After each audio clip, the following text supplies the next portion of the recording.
Assalamualaikum warahmatullahi wabarakatuh. Waalaikumsalam. Alhamdulillahirrabbilalamin. Wassalatu wassalamu ala asrofil anbiya'i wal mursalin. Sayyidina Muhammadin wa alihi wa sahbihi ajmain. Teman sekalian, kita alhamdulillah bertatap daring kembali dalam acara rutinan kita, kajian Lingkar Studi Islam dan Filsafat Bandung, yang mana topik pada malam hari ini yaitu akan mengangkat satu topik yang cukup klasik dan sekaligus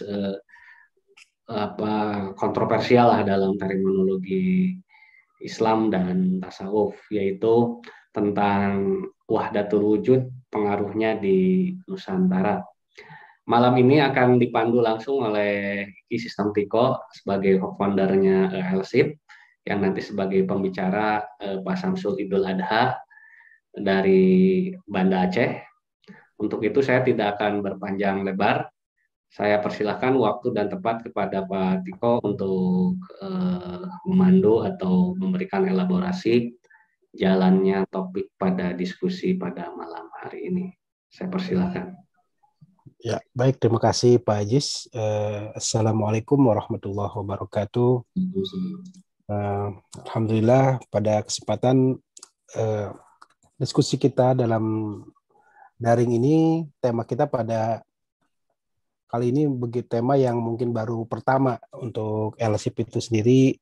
Kita akan membahas satu tema yang sebetulnya memang dibilang besar pengaruhnya, memang ya kenyataannya memang secara historis bahwa ajaran wahdatul wujud merupakan ajaran yang mengundang penuh ya, atau mengundang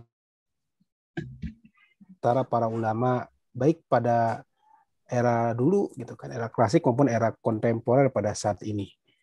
Nah, kita tahu bahwa dalam ajaran wahdatul wujud kita sering mendengar tokoh-tokoh besar ya, seorang sufi besar diantaranya adalah Al-Halaj, kemudian Ibnu Arabi.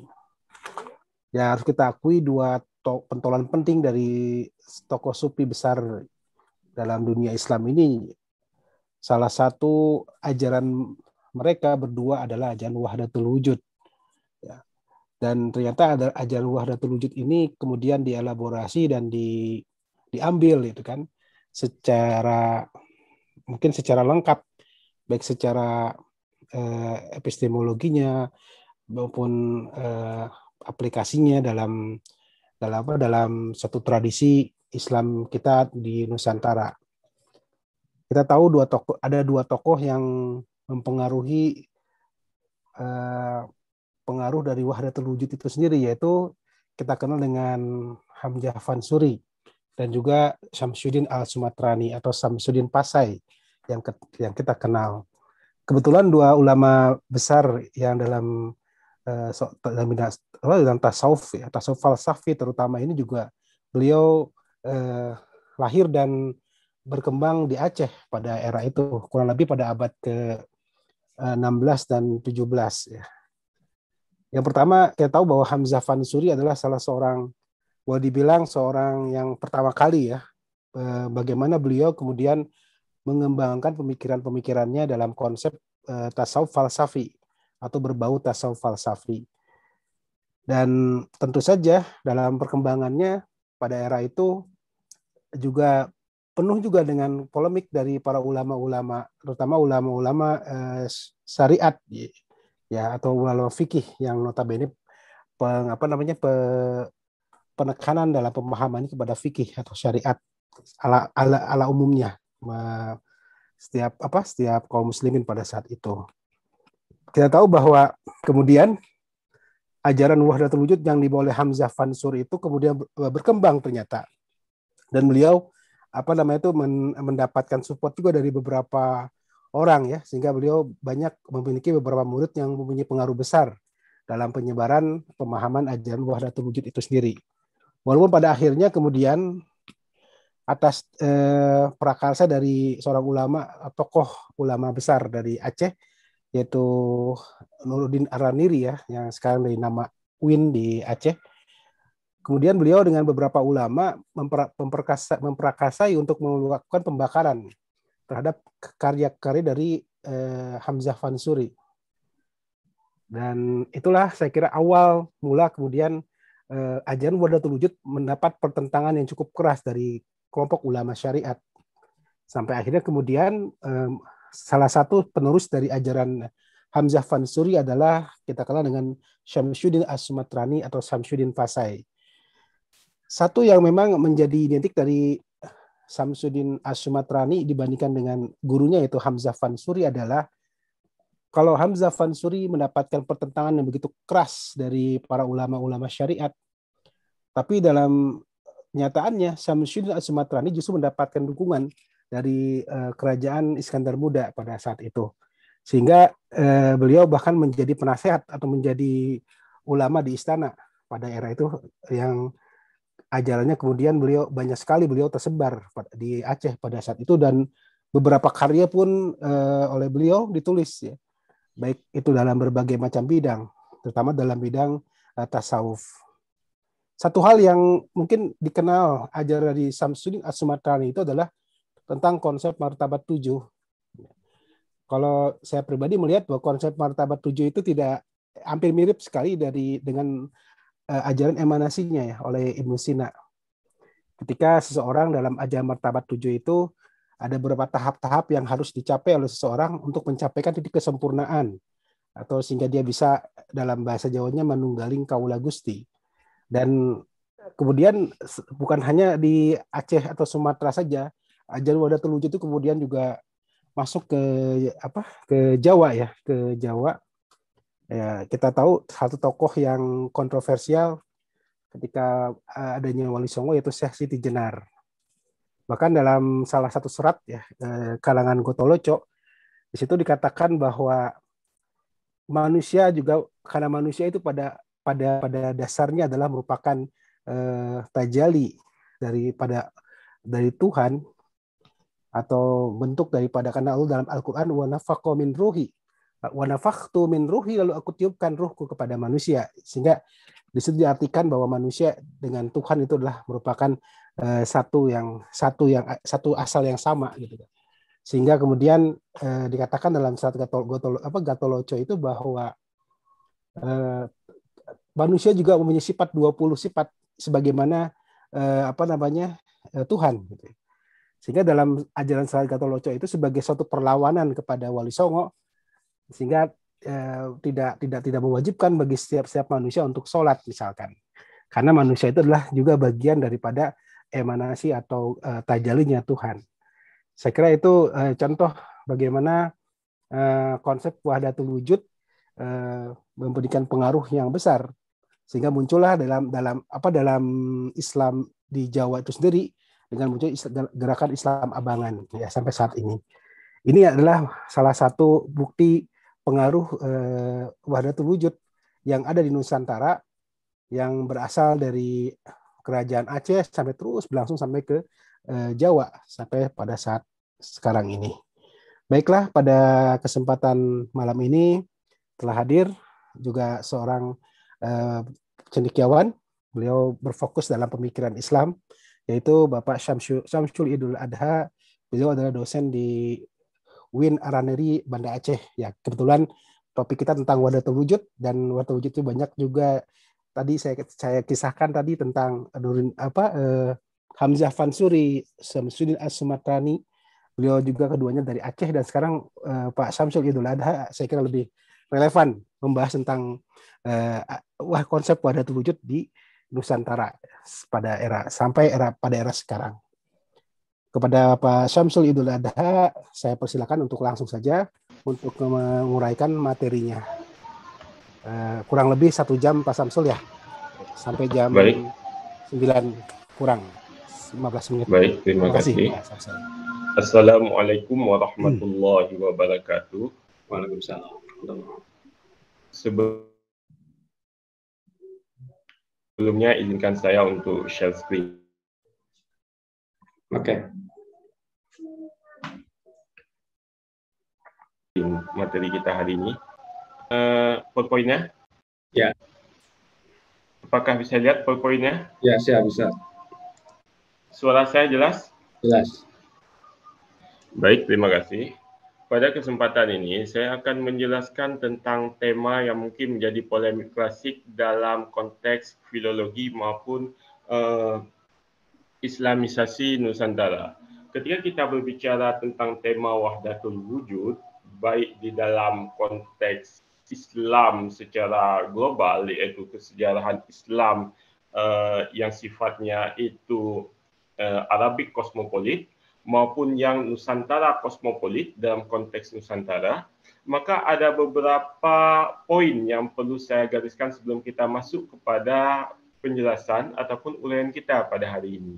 Yang pertama, tema yang kita angkat hari ini iaitu wahdatul wujud dan pengaruhnya di Nusantara harus diletakkan sebagai tema yang sifatnya kajian akademisi dan tidak bersifat untuk menjudge ataupun menghakimi kebenaran secara normatif faham wahdatul wujud.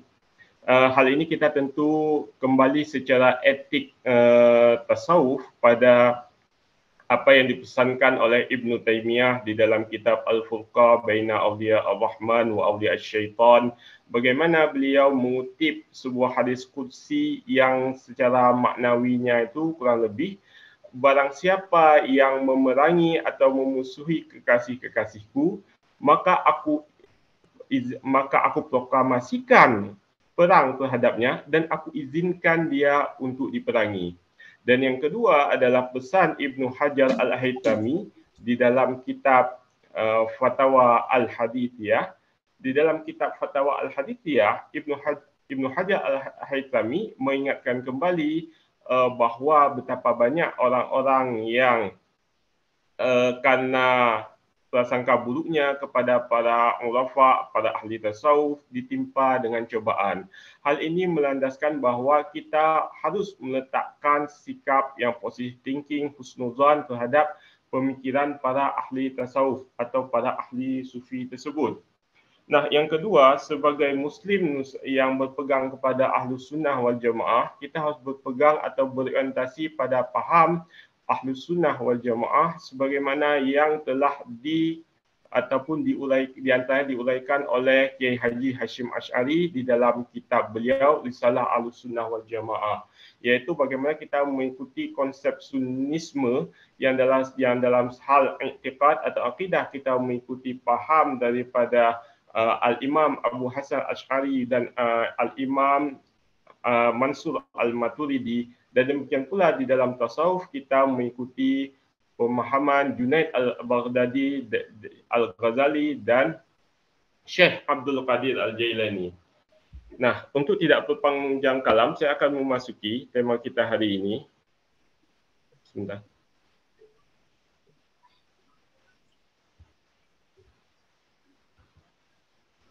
Nah, diskursus tentang wahdatul wujud ini sebenarnya berakar jauh dalam kesejarahan Islam sebelum berkembangnya pemahaman tentang apa yang kita sebut dengan wujudiyah dan sebagainya.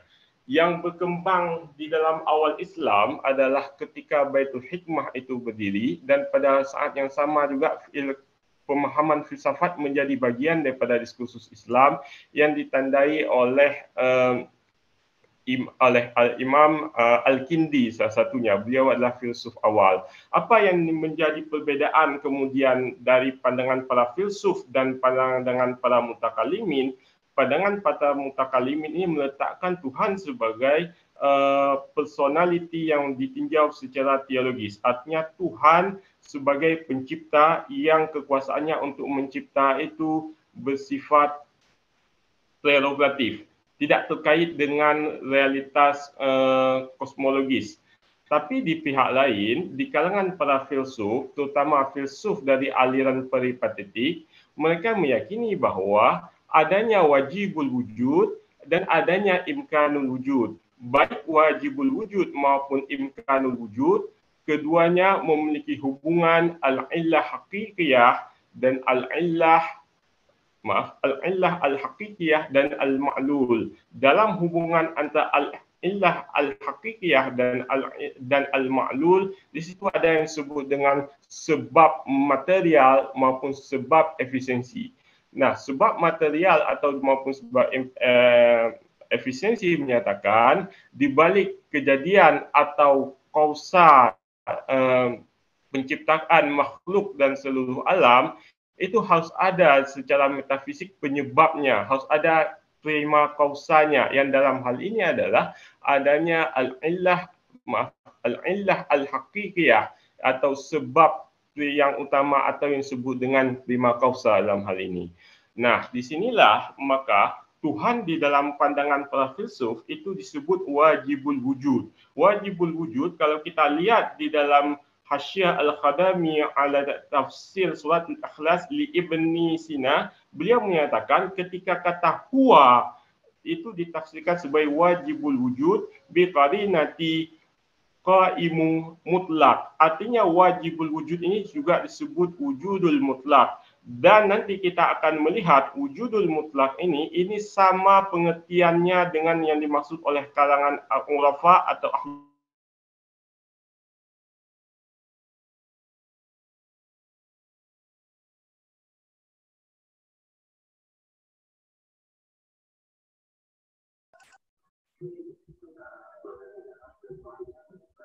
Halo, Pak Samsul, seperti gangguan teknis.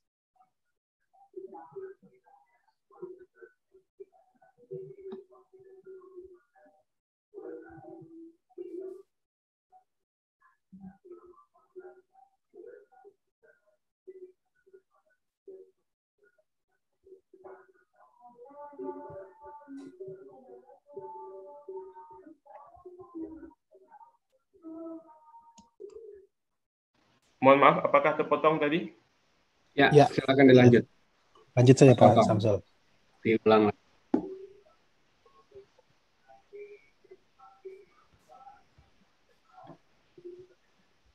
Baik, bisa dilihat kembali? Ya, Oke. terlihat sekali sekarang. Nah, tadi penjelasannya adalah antara wajibul wujud itu adalah wujud yang sifatnya unity atau wujud yang sifatnya tunggal. Sedangkan imkanul wujud dilihat dari dua perspektif, iaitu yang pertama dia imkanul makani waz zamani, dan yang kedua yang kedua itu imkanul faqri, atau dia senantiasa membutuhkan kepada eksistensi wajibul wujud. Karena imkanul wujud tidak bisa berdiri tanpa eksistensi wajibul wujud. Sedangkan dari perspektif para mutakallimin, Al-Ahad itu tidak ada bandingannya dalam pandangan mutakallimin. Sedangkan As-Samad itu menafikan adanya sebab yang sifatnya material maupun yang sifatnya efisiensi. Dan bukan pula Al-Ma'lulah. Ia adalah satu-satunya pencipta segala sesuatu selain darinya. Maka penciptaan sebagai perbuatan Tuhan, dia adalah sifat yang jaiz, tidak bertakluk kepada perbuatan yang wajib, tidak bertakluk kepada perbuatan yang mustahil. Maka penciptaan alam dunia ini adalah perbuatan Tuhan yang sifatnya itu jaiz. Dia bisa berkehendak untuk menciptakan, dia bisa berkehendak untuk tidak menciptakan. Nah, disinilah pertentangan antara pemahaman para filsuf dan pemahaman para mutakallimin. Para filsuf itu mendasarkannya pada suatu konsep qabiliyah atau al-illah yang disebut dengan usulul asasiyah atau al-aslul asil. Usulul asasiyah maupun al-aslul hasil ini kemudian dinyatakan di dalam adagium al-wahidu la yasduru minhu illa al-wahid. Tidak mungkin sesuatu yang satu dia melahirkan sesuatu yang lain kecuali yang lain itu juga adalah sesuatu yang tunggal pula. Saya akan selanjutnya. Nah, konsep al-aslul asil maupun usulul asasiyah ini menghasilkan permasalahan, berusaha menganalisis permasalahan bagaimana Tuhan yang sifatnya al-wahid itu bisa menyebabkan atau maklulah akibat yang ditimbulkan daripada al-ilah al-haqiqiyah ini Tuhan yang makhluk yang sifatnya mushtarak, yang sifatnya plural. Maka oleh sebab itu, maka para ulama baik Mullah Sadar maupun Al-Farabi berusaha menjelaskan bagaimana tentang konsep kesatuan wujud maupun terkait dengan maraqil wujud atau yang disebut dengan akal 10. Nah, Mirdamar dan Mula Sadar itu meyakini bahawa al-wahidu la yasduru anhu syai'un illa al-wahid fi haitiyah, dalam haitiyatnya. Dalam hal ini saya akan lanjutkan. Mirdamar maupun Mula Sadar meyakini bahawa tidak mungkin yang satu melahirkan sesuatu yang lain kecuali dia adalah yang satu. Tapi persoalannya adalah dalam hal ini dipecahkan dengan konsep tasykikul wujud atau kesatuan wujud. Nah, berbeda dengan konsep Mula Sadar, Al-Farabi menggunakan konsep al-aql al-asarah, iaitu akal 10. Ini mirip dengan konsep Kabalah yang disebut dengan asirah sefirot. Bagaimana al-aqal al-awwal, iaitu akal pertama, tapi kalau di dalam konsep tasawuf disebut dengan hakikatul Muhammadiyah sebagai penyebab bagi akal-akal yang lain. Hingga yang akal ke-10 adalah semua yang berada di bawah falak bulan. Semua yang berada di bawah falak bulan inilah yang disebut dengan alam insan. Ini yang membedakan. Kemudian ini di dalam pemahaman Al-Farabi semua itu berlangsung sebagai proses al-mujarradah wal mufarraqah, iaitu pemisahan dan perpecahan. Jadi yang terjadi di situ adalah ada tingkatan-tingkatan entitas-entitas wujud-wujud mungkin yang satu sama lain itu saling independen. Itu yang menyebabkan perbedaan antara Al-Farabi, Ibn Sina dan Mula Sadar. Al-Ghazali dan para mutakalimin ini membantah bagi mereka seperti yang saya katakan, tidak ada yang sebut dengan Tuhan itu sebagai al-illah al-haqiqiyah. Bagi Tuhan, sifat mencipta itu adalah sifat jaiz, menunjukkan kemahakuasaan Tuhan.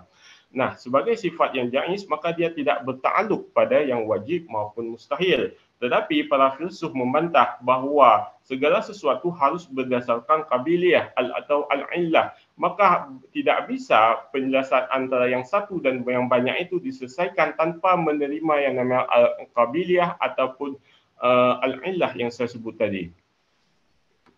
Nah, saya akan lanjutkan. Mengapa demikian? Maka para filsuf itu menggunakan yang sebelah khilaful waqi'u dan khilaf mantiqi. Khilaful waqi'u dan khilaf mantiki itu terkait dengan proporsi sebab A dan proporsi sebab B. Tidak mungkin al-mushtarak itu berasal daripada sumber yang satu. Maka diselesaikanlah misalnya oleh Mula Sadar bahawasanya ada konsep yang disebut al-ma'lulah, dia semakin jauh daripada al-illah al-haqiqiyah, maka dia keidentikannya akan semakin berkurang atau semakin lemah.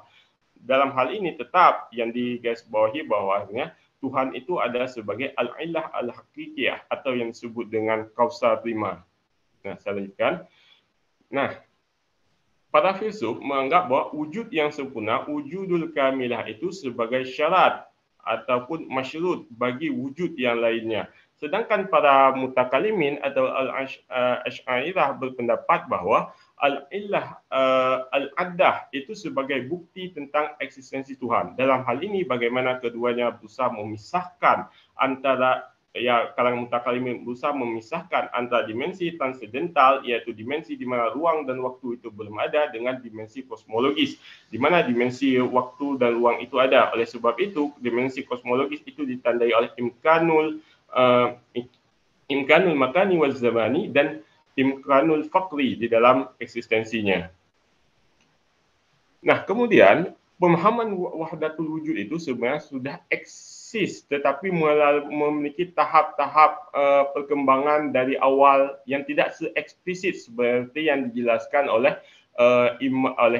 Ibnul Arabi misalnya ketika beliau berbicara atau tentang alam sebagai mazharul ilah, ataupun ketika Ahmad As-Sirhindi menjelaskan tentang wahdatus syuhud dan sebagainya. Sejak Abu Hasan al-Asy'ari sendiri, beliau sudah menggunakan konsep tauhid wujud. Kalau kita membaca di dalam Kifayatul Awam, maka Kifayatul Awam itu menjelaskan tentang konsep wujud sebagai zat Tuhan. Di dalam Kifayatul Awam ada disinggung sedikit, tapi sebagai allusion, tapi yang dipilih adalah pendapat wujud sebagai hal nafsiyah bagi zat. Tapi sebenarnya Abu Hasan al-Asy'ari itu berpendapat bahawa wujud itu adalah zat bagi yang maha kuasa itu sendiri. Dan menariknya, wasiat dari Abu Hasan Al-Ash'ari ketika menjelang beliau sakaratul maut, beliau menggunakan istilah ma'bud al-wahidu. Beliau menisbahkan al-ma'bud kepada makam al-wahidu. Ini menarik kerana di menurut Ibnu Arabi sendiri, makam al-ahadiyah itu adalah makam yang tersembunyi, yang tidak ada yang tanzih darinya dari segala peribadatan. Al-ma'bud adalah hak bagi Ar-Rabb, maka Ar-Rabb inilah yang disebut pada makam al-wahidu. Dan ini menarik bagaimana penjelasan Abu Hasan Al-Ash'ari ini nyambung kepada pemahaman yang dijelaskan oleh Imam Imam Ibnu Arabi seperti yang saya katakan tadi itu. Nah, kemudian Ibrahim Al-Qurani di dalam kitab Ithaf Az-Zaki juga berusaha menjelaskan bahawa ternyata para ulama, urafa, para sufi itu mengambil daripada Al-Ibanah an Usulud Diyanah. Dalam hal apa? Kalau kita lihat di dalam kitabnya Jauharul Haqaiq As-Sumadrai, itu disebutkan tasbihiyah al-maddah, atau tasbih yang sifatnya itu murni, tapi saya akan jelaskan lebih lanjut. Tapi ini yang menarik bahawa pandangan Ibnu Arabi, pandangan Abu Hasan Al-Ash'ari bahawa eksistensi segala sesuatu adalah esensi realitas wujudnya. Ini sangat dekat dengan pemahaman para filsuf, para ulafa yang meyakini kepada konsep wujudul mutlak atau yang disebut dengan wajibul wujud, yang juga dinyatakan oleh Ibn Sina seperti yang saya jelaskan pada bagian awal. Kemudian Mansur Al-Hallaj, beliau mengajarkan tentang konsep ana al-haq. Banyak yang salah faham tentang konsep ana al-haq ini, ada epistemologinya. Dia digali dalam pemahaman bagaimana lahud dan nasud itu sebagai zat dan sifat Tuhan, maka lahud bagi manusia itu adalah sifat yang melekat pada manusia, sedangkan nasudnya adalah dirinya. Bagaimana kesatuan antara hubungan lahud dan nasud pada Tuhan maupun manusia itu dijelaskan tentang hubungan yang kemudian kesejatian, ana al-haq. Ana al-haq ini tidak berubah, tidak berbeda dengan konsep nanti yang diajarkan oleh Syekh Waliullah Ad-Dihlawi tentang konsep inaniyah. Inaniyah itu bukan ananiyah, tapi yang dimaksud itu adalah kesejatian wujud. Kesejatian wujud inilah yang berusaha dibuka atau disampaikan di dalam konsep ana al-haq. Kemudian juga konsep persatuan ataupun wahdatul tauhidul wujud ini juga diajarkan oleh Abdul Qasim Al-Junaid atau Junaid Al-Baghdadi. Al-Imam Al-Junaid Al-Baghdadi ini sering dikaitkan dengan konsep thaniyatul wujud. Tapi sebenarnya konsep thaniyatul wujud ini juga dijelaskan oleh Ibrahim Al-Qurani, itu tidak bertentangan dengan konsep tauhidul wujud dan sebagainya. Tapi nanti akan saya perdalam lebih lanjut. Nah, Syekh Abdul Qadir Jailani dan Abu Hamid Al-Ghazali juga berkontribusi dalam bagaimana nanti akan tercapai pemahaman wahdatul wujud. Di dalam kitabnya Syekh Abdul Qadir Jailani dalam kitab Sirul Asrar itu menggunakan perumpamaan-perumpamaan atau takwil-takwil untuk menjelaskan tentang permasalahan kosmologis penciptaan, kosmologi manusia dan filsafat penciptaan kosmos. Tapi belum sampai kepada bentuk yang utuh dari pemahaman wahdatul wujud. Sedangkan Abu Hamid Al-Ghazali, beliau menjelaskan tentang konsep dalam kitab Mishkatul Anwar tentang tingkatan-tingkatan cahaya sebagai penafsiran sufistik atau tafsir bi'isyari, tafsir nazari pada surah An-Nur ayat 35 sampai 40. Bagaimana cahaya, tingkatan cahaya itu dihubungkan dengan hubungan antara dimensi kosmologis. Semakin tinggi dimensi kosmologis itu, dia akan berhubungan dengan dimensi ghaibiyah. Bahkan nanti tingkatan-tingkatan wujud itu akan kembali bersumber kepada Yang Maha Kuasa, kepada Tuhan. Jadi bagaimana dengan konsep hierarki cahaya ini, sebenarnya sudah ada konstruksi awal untuk pembahasan martabat 7 dari Al-Burhanpuri. Kemudian masuk kepada epistemologi wahdatul wujud. Konsep wahdatul wujud ini bersumber kepada epistemologi irfani. Irfani ini adalah dari kata arif, araf, yang berarti mengetahui, yang merujuk pada pengetahuan esoteris, bagaimana manusia bisa berhubungan dengan dimensi transendental melalui ilham ataupun wahyu, yang itu tidak dapat dicapai dengan penggunaan pendekatan jalan analogi atau pembuktian secara rasional. Baik, kemudian yang terpenting adalah bagian yang terakhir, tentang konsep epistemologi wahdatul wujud yang dipaparkan oleh As-Sumatrai. Dalam konsep As-Sumatrai, epistemologi wahdatul wujud pada ma'rifah itu harus adanya at-tanzihiyah al-maddah dan at-tasbihiyah al-maddah. Apabila salah satunya tidak ada, baik at-tanzihiyah maupun at-tasbihiyah, maka dia akan menyimpang. Kalau hanya at-tanzihiyah, maka tidak sempurna bagi ma'rifahnya. Tapi jika hanya ada tasbihiyah, maka itu adalah bentuk tajsim yang keliru dan menyimpang. Maka harus ada keduanya, baik at-tanzihiyah maupun at-tasbihiyah, dan dia akan mengarahkan ma'rifahnya kepada at-tanzihiyah al-maddah, yaitu gabungan keduanya. Maka itulah ahli makrifah yang arif dan sempurna, lagi menyempurnakan imannya. Nah, kemudian kita akan masuk kepada pemahaman polemik wahdatul wujud yang muncul di Nusantara. Di Nusantara setidaknya ada beberapa tokoh di dalam konsep wahdatul wujud ini. Pada awal proses Islamisasi Nusantara, kita kembali kepada artikel yang ditulis oleh Anthony Halley Jones tahun 1961. Beliau berbicara bagaimana peran dari para ulama tasawuf dalam melakukan Islamisasi Nusantara. Di dalam melakukan Islamisasi, para ulama tasawuf itu menerima unsur-unsur esoterisme dari Islam sejauh unsur-unsur esoterisme itu tidak bertentangan secara nyata dengan nas-nas syariah. Nah, penerimaan terhadap unsur-unsur esoterisme inilah yang membuktikan kemudian bagaimana di dalam proses Islamisasinya para ulama tasawuf itu memainkan proses dialektik, memainkan proses sintesa antara tasawuf falsafi atau yang mereka bawa ataupun tasawuf akhlaki dengan realitas spiritual atau pemahaman esoteris di atmosfer atau di dalam kekosmopolitanannya masyarakat Nusantara.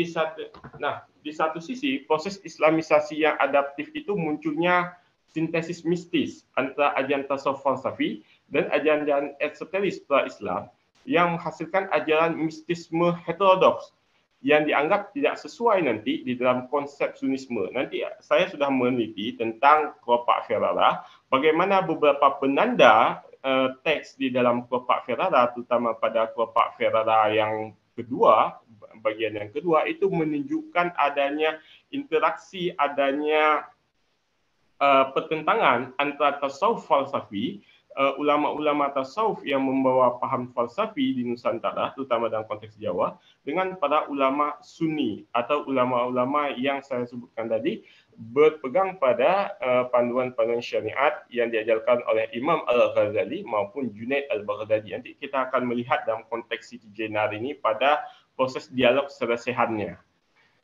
Nah, Siti Jenar ini mengajarkan konsep apa? Konsep yang diajarkan oleh Siti Jenar ini adalah yang disebut dengan sasahidan. Sasahidan itu menurut D.A. Ringkes itu adalah bagaimana manusia sebagai mikrokosmos, dia atau yang disebut dengan buana alit, itu memiliki hubungan dengan merupakan perwujudan lain daripada wujud makrokosmos atau alam raya ini. Baik wujud mikrokosmos maupun makrokosmos, dia merupakan pancaran atau mazhar dari kewujudan Allah Subhanahu wa taala. Oleh sebab itu ketika Siti Jenar itu mengungkapkan ajaran sasahidannya, dia mengungkapkan dengan kalimat yang sangat dalam tanda kutip sangat terang, sangat tegas. Nanti saya akan tampilkan pemahaman Siti Jenar tersebut dianggap kemudian tidak sejalan dengan ma'rifatullah yang diyakini atau diajarkan oleh para ulama Wali Songo yang lain di dalam diskusi selesehan yang telah disebutkan tadi. Nah, sebenarnya konsep monisme atau bukan dualitas yang diungkapkan oleh Siti Jenar di dalam selesehan itu sebenarnya sudah diungkap juga diungkapkan oleh Syekh Bentong. Syekh Bentong ini menyatakan, menggelar keyakinannya bahawa yang disebut sebagai Sang Pencipta atau Allah Subhanahu wa taala sesungguhnya tidak lain adalah hamba. Sebagai kenyataannya nyata atas hambanya yang merupakan ketunggalan. Tidak ada pembezaan eksistensi seperti yang saya sebutkan tadi dalam masalah dalam masalah usulul asasiyah antara yang esa dan yang mushtarak dan sebagainya.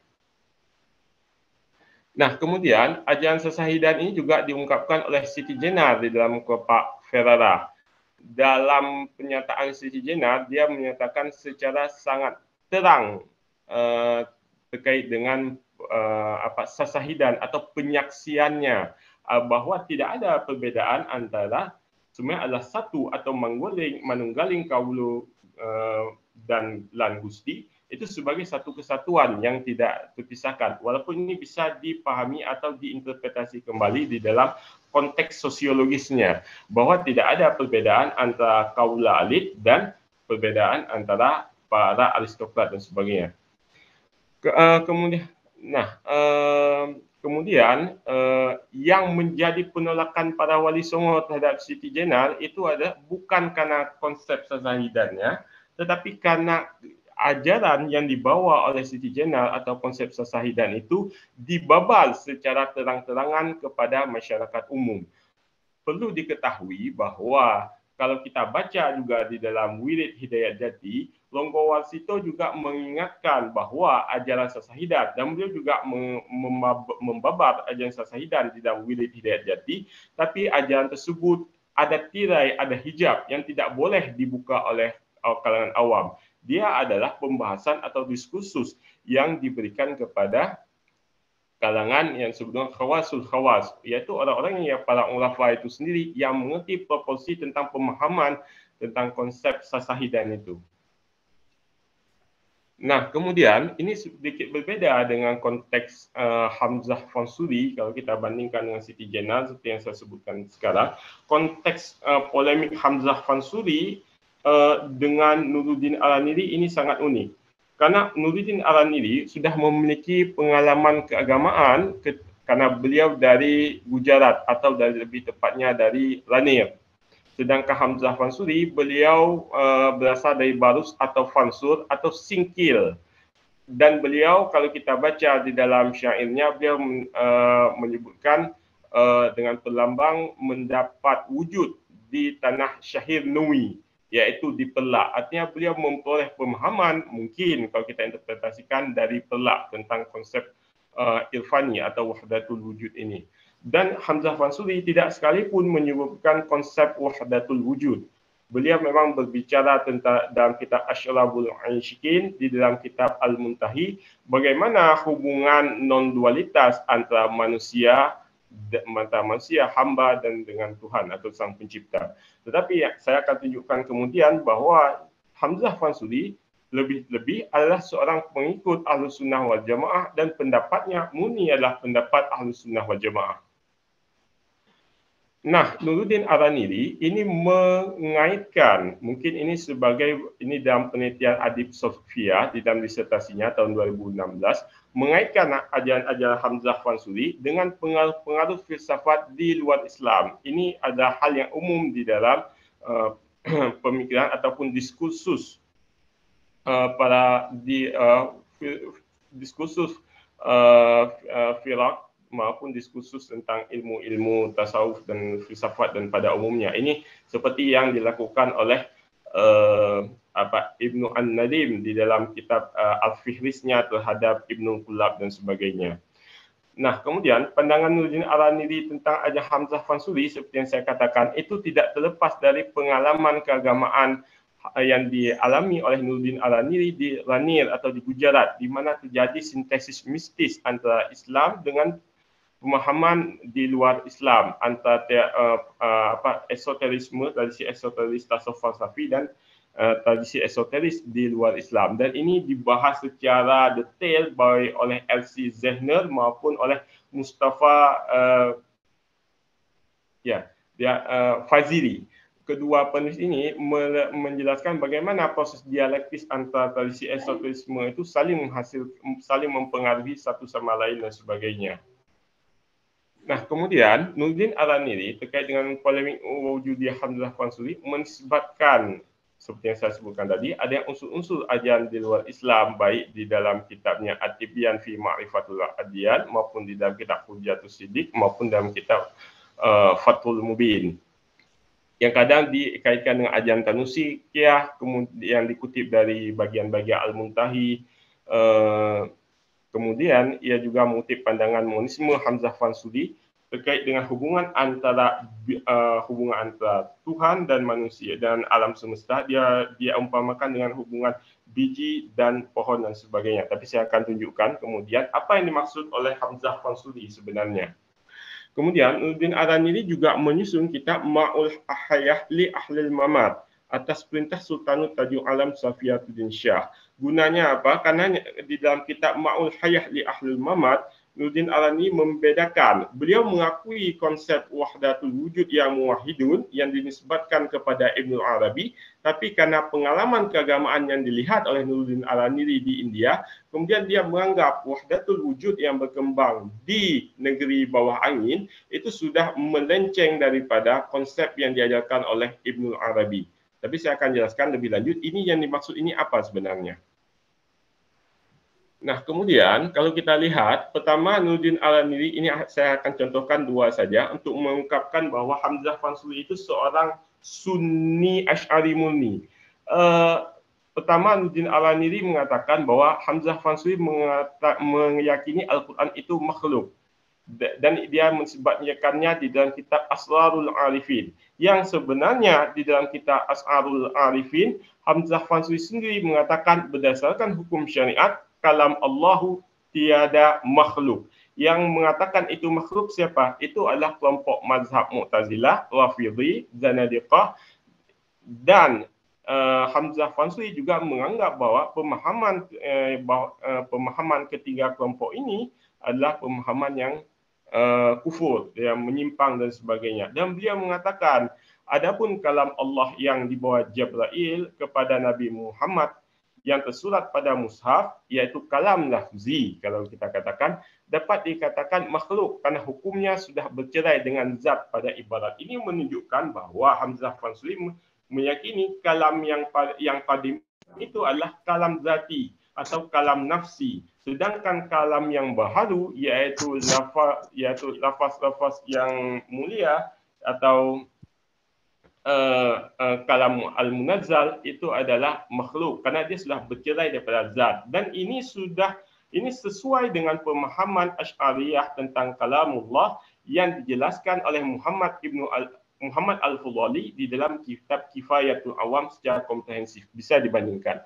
Dan satu lagi yang membuktikan bahawa Hamzah Fansuri itu adalah seorang yang menganut pemahaman Asy'ariyah, Ahlu Sunnah Asy'ariyah, yaitu ketika dikatakan bahawa Nuruddin Al-Aniri ketika Hamzah Fansuri menafsirkan man arafa nafsahu faqad arafa rabbahu dengan tafsir sebiji dan pohon, Nuruddin mengatakan kalau begitu Hamzah Fansuri meyakini bahawa wujud segala alam ini adalah berada pada wujud hak ta'ala seperti ada pohon di dalam biji. Tapi yang dimaksud oleh Hamzah Fansuri di dalam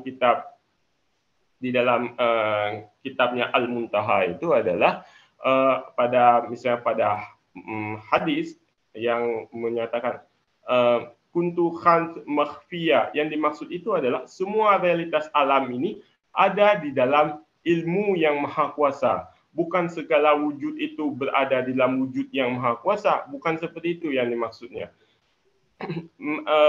Ini nanti saya akan jelaskan sedikit lagi, tapi sebenarnya tidak saya nukil di sini. Tentang konsep ini juga muncul di dalam wedaran terhadap surat Wirid Hidayat Jati yang ditulis belakangan, kalau saya tidak salah ditulis oleh Ki Pujono Winoto, tapi nanti bisa kita cek kembali. Tapi yang dimaksud sini adalah bahwa alam dan seluruhnya itu berada di dalam ilmu yang maha kuasa sebelum penciptaannya. Berarti ilmu yang maha kuasa itu adalah ilmu yang qadim, kemudian ilmu itu bertakluk dalam hal penciptaan alam yang sifatnya hudud dan sebagainya. Ini membuktikan Hamzah Fansuri adalah seorang Asy'ariyin murni. Kemudian ada inkonsistensi pemahaman Hamzah Fansuri tentang pemahaman Nuruddin Al-Anili tentang Hamzah Fansuri yang sebenarnya seperti saya tunjukkan tadi tidak sesuai dengan konteks yang dimaksud, yang justru menunjukkan Hamzah Fansuri itu sebagai penganut Ahlussunnah wal Jamaah secara murni dan bukan seorang penganut panteisme atau zanadiqah yang meyakini menyatunya Tuhan dan alam, dan ini sebagai kritik pula terhadap Zoetmulder di dalam bukunya tentang panteisme sebagai konsep wahdatul wujud. Wahdatul wujud tidak mengenal konsep panteisme. Yang dikenal adalah konsep non-dualitas. Karena alasan qabiliyah, usul asasiyah yang saya jelaskan di awal tadi. Kemudian, sejumlah tulisan Nuruddin Al-Anili justru menunjukkan dirinya sebagai penganut wahdatul wujud itu sendiri. Apa buktinya? Di dalam kitab Lataiful Asrar li Ahlullahul Atyar, dan dia juga menulis kitab Tuhfatus Salandib Tadhkirat li Al-Muhib yang merupakan syarah terhadap kitab Tuhfatul Mursalah ilan Nabi dari Al-Burhanpuri. Dan kemudian Nuruddin Al-Anili juga menulis kitab Ma'ul Hayah li Ahlil Mamar yang secara genealogis sebenarnya itu terkait dengan satu kitab yang dianut oleh Qadiriyah, sekte tarekat Qadiriyah di Sri Lanka yang berjudul Haud Ma'ul Hayah. Jadi sangat mirip konsep Ma'ul Hayah itu. Apa Ma'ul Hayah? Nanti saya akan tunjukkan. Yang merupakan sebenarnya adalah islamisasi terhadap satu teks tantra di India yang disebut dengan Amarta Kunda, dan dia populer di kalangan tarekat Qadiriyah di Sri Lanka atau Thailand. Sedangkan Nuruddin Al-Anili juga adalah seorang pengikut Qadiriyah, dan pamannya Muhammad Ibnu Hasan Al-Jilani juga adalah pembesar dari tarekat Qadiriyah yang di situ Syekh Yusuf Al-Makassari mengambil sanad daripada Muhammad Ibnu Hasan Al-Jilani tersebut. Kemudian polemik wahdatul kitab yang ditulis oleh Fadlullah Al-Burhanpuri, beliau adalah ulama dari India, dan beliau itu sendiri menulis kitab Al-Haqiqatul Muwafaqah Lisyari'ah untuk menjelaskan bahawa sebenarnya ajaran yang beliau bawa di dalam kitab Tuhfatul Mursalah itu sesuai dengan syariat Islam. Kemudian Al-Burhanpuri dalam kitab Tuhfatul Mursalah ilan Nabi memperkenalkan konsep martabat 7 dalam konteks ilmu tasawuf yang dekat, yang merupakan anti saripati daripada ajaran wahdatul wujud. Ajaran martabat 7 berkembang pesat dan menjadi konsep pemikiran doktrin wujudiyah di Nusantara. Ibrahim Al-Qurani juga menulis kitab Ithafuz Zaki Syarah Tuhfatul Mursalah untuk menjelaskan atau meluruskan pemahaman banyak masyarakat Nusantara yang tidak mempelajari secara terperinci atau secara benar konsep hakikat, kesesuaian antara konsep hakikat dan konsep syariat. Ini yang ditekankan oleh Al-Qurani, dan Al-Qurani sendiri juga menyatakan bahawa tasawuf falsafi atau tauhidul wujud itu sejalan dengan ajaran yang diajarkan oleh Abul Hasan Al-Asy'ari seperti yang saya tunjukkan sebelumnya. Kemudian Abdul Rauf As-Singkili juga menulis kitab Tambihul Masyi' dan Bayan Tajalli untuk menguraikan kemusykilan ataupun konsep martabat 7 yang sebenarnya sesuai dengan prinsip-prinsip syariat Islam. As-Singkili membedakan dua tajalliyat, iaitu tajalliyat ilahiyat dan tajalliyat hamba. Dalam tajalliyat ilahiyat di situ ada al-ahadiyah yang saya sebutkan tadi, itu adalah transendental, di situ tertanzih dari segala realitas, itu adalah zat yang sifatnya rahasia, yang sifatnya tersembunyi, yang tidak bisa dijangkau oleh akal. Ontologi yang bisa kita jangkau hanya pada tingkatan wahdah dan wahidiyah. Dan di dalam tingkatan ahadiyah tidak ada yang disebut dengan abid dan tidak ada yang disebut dengan al-ma'bud dalam hal tersebut. Kemudian ia juga menyusun kitab At-Tuhfatul Mursalah ilan Nabi dengan judul Al-Mawahidul Mustasalah ala Tuhfatul Mursalah. Di situ ternyata ada pemikiran-pemikiran Ibnu Farid maupun Ibnu Arabi yang diambil melalui Al-Kashani dan sebagainya. Kemudian pengaruh pemikiran Al-Burhanpuri terhadap martabat 7 muncul di antaranya di dalam kitab Jauharul Haqaiq dan Nurul Daqaiq. Nanti saya akan jelaskan lebih lanjut.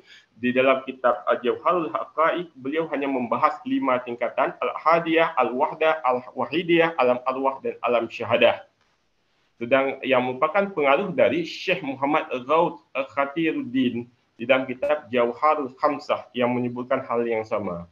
Dan konon Tuhfatul Mustalah Ilan Nabi ini dibawa oleh Jemaah Al-Jawiyin ke Aceh, dan kemudian ini As-Sumatrai mengelaborasikan atau menjelaskannya lebih lanjut di dalam kitab Jauharul Haqaiq maupun dalam kitab Nurul Daqaiq dan sebagainya. Kemudian, ini mungkin saya sudah jelaskan sebelumnya itu tadi. Kita masuk langsung kepada bagian yang terakhir, yaitu Sufi Tantrik. Sufi Tantrik ini muncul di antara di dalam kitab yang disebut dengan Naskah Dewa Ruci yang disusun oleh Sunan Kalijaga. Sunan Kalijaga ini mengambil Naskah Dewa Ruci ini berdasarkan teks Tatwa Janana Nirmala Nawaruci yang ditulis oleh Empu Siwamuti pada akhir masa Majapahit dan mempertahankan konsep Dewa Ruci itu. Dewa Ruci inilah yang kemudian berbicara tentang konsep Ma'ul Hayah ataupun air kehidupan. Air kehidupan ini yang dimaksud adalah bagaimana proses mencapai kesatuan dengan Yang Maha Kuasa. Nah, konsep terkait dengan Dewa Ruci ini kemudian dielaborasi kembali dalam Selat Cebolek terkait dengan adanya polemik antara Kiai Haji Ahmad Mutamakin dengan Khatib Anam Kudus, yang di dalam versi Cebolek, Selat Cebolek, bahwa Kiai Haji Mutamakin ini berhasil dikalahkan oleh Khatib Anam Kudus. Tapi yang sebenarnya adalah kalau kita lihat dari teks Pakem Kajen dan kalau kita lihat juga dari keterangan masyarakat sekitar, justru Kiai Haji Mutamakin yang lebih menguasai penafsiran terhadap konsep Dewa Ruci terkait dengan konsep Ma'ul Hayah itu tadi. Nah, bagian yang terakhir adalah terkait dengan konsep martabat 7 yang diajarkan oleh Longgo Warsito. Longgo Warsito mengajarkan martabat 7 tapi sebagai proses menekungnya ataupun proses perpindahan atau naiknya manusia setelah kematiannya, setelah wafatnya. Perlu diketahui konsep martabat 7 tidak menjelaskan pemahaman yang dalam ajarannya Longgo Warsito itu disebut dengan konsep manunggaling kawula Gusti dan sangkeun paraning dumadi. Sangkeun paraning dumadi di dalam manekung yang diajarkan oleh Suluk Hidayat Jati ini tidak ada dalam Tuhfatul Mustalah Ilan Nabi maupun syarah-syarahnya. Ini adalah murni kreativitas dan elaborasi daripada ajaran Longgo Warsito itu sendiri. Dan kemudian di dalam surah Hidayat Jati juga ada satu konsep tantrik tentang bagaimana ketika manusia itu menjelang ajalnya, dia akan melihat sejumlah cahaya-cahaya, dari cahaya hitam, cahaya merah, cahaya kuning maupun cahaya putih. Itu adalah sumbernya adalah tentang konsep cahaya ilahiyat pada periode pra-Islam yang kemudian dielaborasikan kembali oleh Longgo Warsito. Dan menariknya kalau kita lihat tentang konsep cahaya-cahaya yang muncul itu muncul di dalam tulisan Ibrahim Al-Qurani. Ibrahim Al-Qurani terkait dengan fatwa yang beliau sampaikan kepada masyarakat Nusantara juga menjelaskan bagaimana ketika dilihat warna hitam maka itu adalah iblis, maka harus diucapkan la ilaha illallah huwa untuk menangkal cahaya hitam itu. Kalau yang dilihat itu sinar kuning maka harus diucapkan la ilaha illallah huwa dan sebagainya. Ini ternyata konsep tasawuf, konsep sufi tantrik seperti yang diajarkan oleh Longgo Warsito itu ternyata dikenal bahkan menjadi pemahaman masyarakat Nusantara sebelum abad 18, sebelum terjadi konvergensi atau perpindahan atau peralihan kepada konsep tasawuf Sunni Al-Ghazali di seluruh wilayah Nusantara. Nah, dan yang terakhir, kemudian polemik yang terkait dengan Wahdatul Wujud maupun dengan Sufi Tantrik, nanti saya akan jelaskan di dalam pembahasan lebih lanjut. Sufi Tantrik yang dimaksud ini seperti apa, merujuk kepada Vladimir Brzezinski. Ini muncul kemudian teks-teks fatwa seperti yang tadi saya sebutkan, ada Al-Jawabat Al-Gharawiyah Limasail Al-Jawiyah Al-Juhriyah dan Kashiful Muntazar lima Yarahul Muhtada karya Ibrahim Al-Qurani dan Risalah Abdul Ghani fi Hukmi Syar Al-Wali karya Syekh Abdul Ghani Ibnu Ismail An-Nablusi Ad-Damsyiki. Nah, persoalan terkait dengan wahdatul wujud ternyata ini muncul kembali di dalam teks-teks yang ditulis oleh Kiai Haji Usman Mustafa kalau saya tidak salah, dan juga terkait dengan Syarul Wali ini juga dibahas oleh Kiai Haji Hashim Asy'ari di dalam kitab Risalah Ahlussunnah wal Jamaah. Artinya, polemik wahdatul wujud dan sufi tantrik ini terus bertahan hingga pada abad ke-20 sebelum terjadinya modernisasi di Indonesia, dan itu menjadi suatu tema polemik yang sangat sentral walaupun dia klasik, tetapi dia sebagai suatu diskursus dipertahankan di dalam wacana keislaman kosmopolit, Nusantara kosmopolit. Baik, saya kira demikian secara umum penanda pembahasan kita hari ini. Mungkin ada yang bisa kita elaborasi lebih lanjut. Saya ucapkan terima kasih.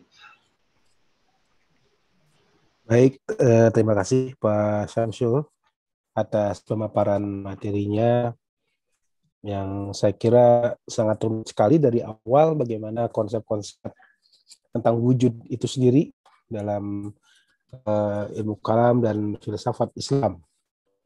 Kemudian sampai akhirnya masuk pada era zaman modern. Ternyata bahwa polemik tentang wahdatul wujud ini sendiri adalah polemik yang sangat klasik sekali, gitu kan. Walaupun tidak, memang untuk era kontemporer pada saat ini tidak terlalu menjadi suatu wacana yang hangat ya atau besar, gitu kan. Mungkin hanya sekedar catatan-catatan historis saja pada saat ini. Yang kedua yang tadi saya tangkap itu bagi saya suatu hal yang baru yang tadi beliau sampaikan bahwa ternyata Hamzah Fansuri itu adalah seorang Sunni, Asy'arian, dan bahkan Nuruddin Araniri yang merupakan lawan dari secara konsep perdebatan antara polemik antara Hamzah Fansuri dengan Nuruddin Araniri. Nuruddin Araniri pun adalah seorang penganut wahdatul wujud, gitu kan. Itu hal yang baru saya tangkap tadi ya, tadi apa yang dilakukan oleh Pak Syamsul. Baik, barangkali dari rekan-rekan ada yang ingin ditanyakan atau ingin dikomentari dulu tentang tadi paparan yang sudah disampaikan oleh Pak Syamsul. Kami persilakan untuk open mic saja, silakan.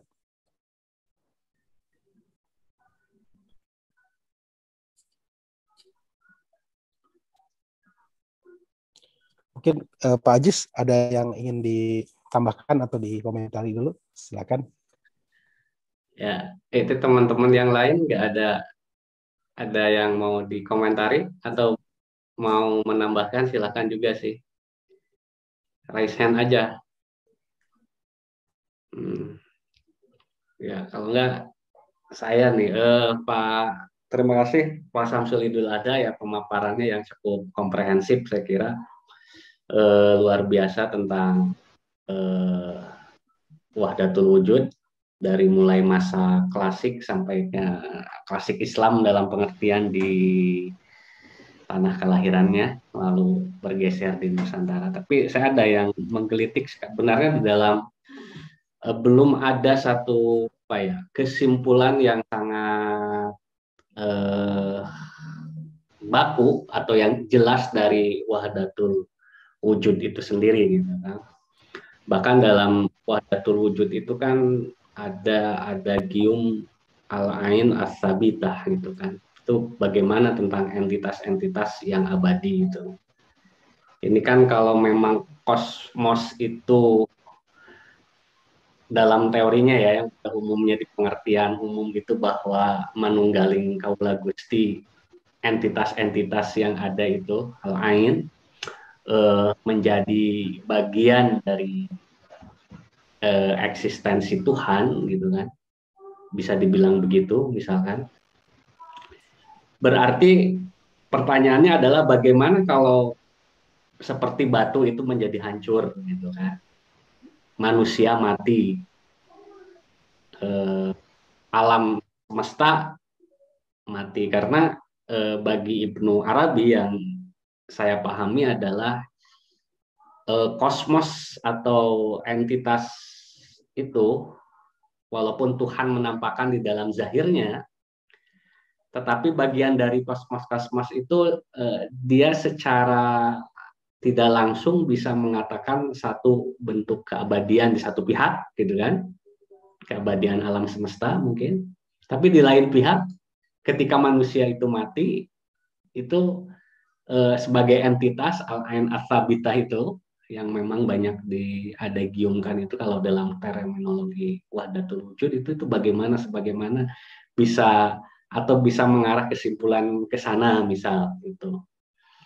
Karena di dalam pemahaman wahdatul wujud itu memang agak sulit, paling juga akhir-akhirnya mengalami distorsi yang cukup sangat simpel oleh kajian akidah, saya kira itu paling simpel gitu kan. Karena ini kan untuk melawan argumentasi tadi tentang sangat di era klasik itu ortodoksi gitu kan, dari kaum misalkan dari kaum luar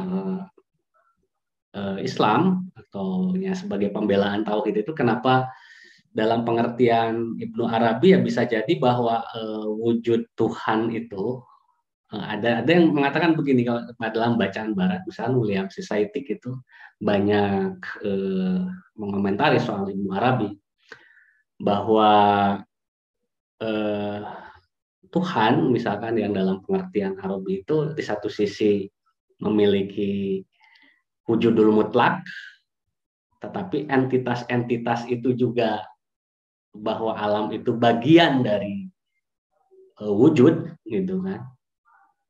Mungkin bisa juga saya salah mengartikan. Karena Tuhan itu sangat sulit di dalam menampakkan batinnya. Ini sebagai argumennya lah kira-kira untuk membela bahwa eh, wujudul wajib itu ada gitu. Yang sementara di dalam kelompok ateis ya keberadaannya itu kan sangat tidak diimani gitu kan. Tapi dipertahankan oleh dalam teori wujud itu bagaimana super powernya al wujud itu. Nah itu kira-kira. Nah jadi kenapa secara zahir berada dalam entitas zahir Tuhan itu, tetapi secara batin itu memang sulit sebagai wujud itu sendiri, being itu sendiri. Nah ini yang memang agak sulit, benar kata Pak ini untuk kalangan awam. Memang ini jadi ngejarnya ya kita harus bermain logika juga, filsafat juga semua berelaborasi di sini. Misalkan kalau pertanyaan tadi bagaimana tentang tadi ada gium al-ain astabitah itu, entitas-entitas itu yang menjadi keabadian. Karena di dalam kajian juga seperti Nurus dan Laisu juga melalui, tapi di lain membahas soal ini. Tetapi di satu pihak juga Ibnu Arabi mengatakan ya bisa ya azahir Tuhan itu. Itu kira-kira Pak Samsul dari saya tentang entitas itu. Bagaimana nanti kalau memang ada kesatuan wujud itu ya alam semesta mana yang abadi mana yang tidak abadi itu apakah al wujudul hak, karena kan bagian dari entitas ini. Semua kosmos ini. Kira-kira itu Pak Samsul dari saya. Mungkin teman-teman yang lain silahkan ya.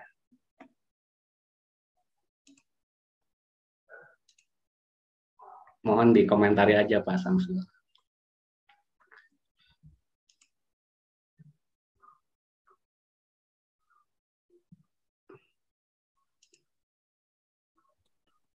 Ya, Pak Samsul.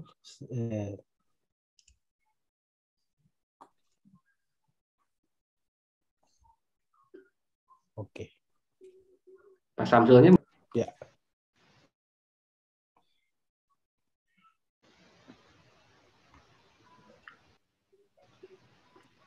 Baik, mungkin bisa saya komentari tadi terkait dengan benda yang diuraikan oleh Pak Tito. Suara saya bisa didengar? Ya, Baik, ini memang persoalan yang pelik terkait dengan wahdatul wujud. Kalau Ibnu Arabi, saya menyebut dengan Ibnu Arabi karena mengikuti otoritas yang nama yang digunakan oleh Naqib Al-Attas di dalam disertasinya. Jadi banyak kesalahan yang menyebut kalau Ibnu Arabi itu untuk Muhyiddin, sedangkan Ibnu Arabi untuk Al-Faqih. Tapi sebenarnya kedua-duanya itu Ibnu Arabi. Mungkin yang bisa saya jelaskan di sini terkait dengan hubungan ayat at-tabitah, kita perlu ketahui sendiri di dalam kitab Jauharul Haqaiq yang disebut dengan ayat at-tabitah itu adalah makam wahidiyah. Kemudian mengapa kalau al-ahadiyah itu seperti yang disebut misalnya di dalam suatu hadis kuntu khandul makhfiyah, tapi kenapa pada makhluk itu realitasnya itu menjadi mustarak, menjadi plural dan sebagainya. Itu kembali lagi tidak keluar dari yang disebut dengan usulul asasiyah. Di dalam usulul asasiyah itu menjadi qabiliyah, menjadi al-illah, bahwa al-ma'lulah semakin jauh dia daripada al-illah, maka pengaruhnya atau identiknya itu akan semakin berubah menjadi tidak sama dengan al-illah al-haqiqiyah yang saya sebutkan tadi. Kalau kita katakan mengapa makhluk itu plural, kemudian kompleks susunannya, terdiri dari jisim, terdiri dari arat, menempati ruang dan waktu, sedangkan kalau di kalangan para filsuf, Tuhan itu al-ilah al-haqiqiyah itu disebut dengan al-basit, yang modalitas atau kuiditasnya itu la mahiyati, tidak ada mahiyah baginya, tidak ada kuiditas bagi yang maha kuasa. Mengapa semakin itu berbeda? Inilah yang dijelaskan oleh Mullah Sadar melalui konsep tashkikul wujud maupun yang dilakukan oleh yang dilakukan oleh Al-Farabi dengan akal 10 tadi yang saya sebut, sama dengan di dalam konsep Kabbalah. Yang terjadi di dalam makhluk itu bisa kita kembalikan kepada konsep mazhar alami sebagai mazhar yang maha kuasa, sebagai bayang-bayang yang maha kuasa. Di dalam kitab Nurud Daqaiq dikatakan bahwa ahadiyah, wahdah maupun wahdaniyah itu menjadi zat, sifat dan perbuatan bagi makhluk. Jadi dalam kitab Nurud Daqaiq yang ditulis oleh As-Sumatai itu sangat jelas bagaimana hubungan ahadiyah maupun wahdah maupun wahidiyah dengan alam arwah, alam mithal, alam ajsam dan alam insan kamil itu terkait dengan hubungan yang satu sama lain saling terkait. Ini yang menunjukkan bagaimana Syamsuddin As-Sumatai berusaha menjelaskan yang disebut dengan konsep tashkikul wujud, dan konsep tashkikul wujudnya Mullah Sadar ini di dalam Nurud Daqaiq ini dikatakan bahwa semuanya bersumber kepada ahadiyahnya. Ahadiyah kemudian beremansi atau bertajalli menjadi tingkatan-tingkatan berikutnya. Oleh sebab itu As-Sumatai menggunakan kata ta'ayun. Jadi yang disebut dengan wahdah, wahdaniyah atau wahidiyah, kemudian alam syahadah, itu semua adalah ta'ayun daripada yang maha kuasa. Tentu semakin jauh dia kepada insan kamil, maka pengaruh daripada al-illah terhadap al-ma'lulah itu semakin berbeda, semakin jauh, semakin lemah. Maka yang al-ma'lulah itu maka mengalami degradasi.